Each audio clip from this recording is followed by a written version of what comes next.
छोट मोट गिफ्ट एगो किन लीहा, सूट बूट नीमन पहिन लीहा। छोटे मोटे गिफ्ट एगो किन लीहा, सूट बूट नीमन पहिन लीहा। कटब अपने हाथे केक मुँह में खियाई हो, गाल पे लगाई हो। मनतावे बर्थडे 18वां घरवा, जान हो जरूर आई हा तो खाके जाई हा।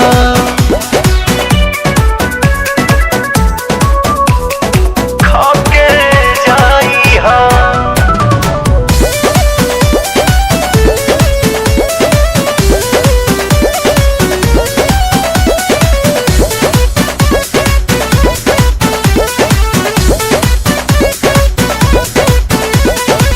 भाभी के फुसिलौले हे बानी, फ्रेंड हवा बतौले हे बानी।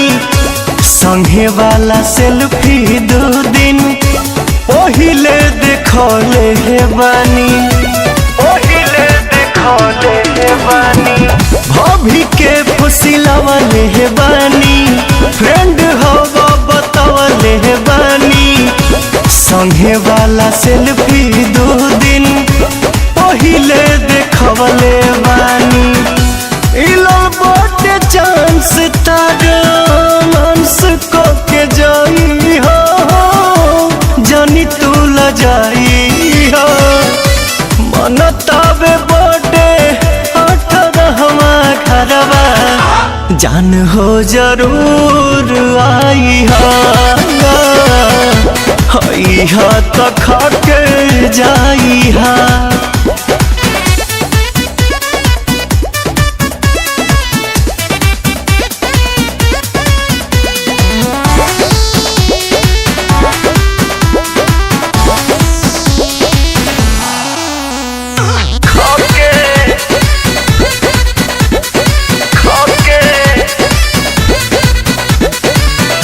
बोतल में परोस के हम हाथे से खियाई।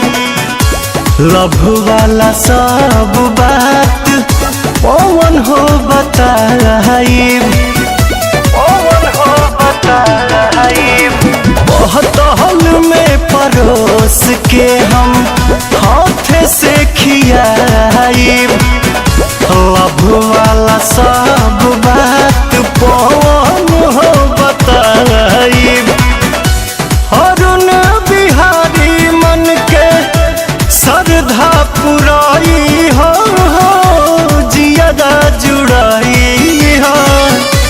मनतावे बर्थडे 18वां घरवा, जान हो जरूर आई हा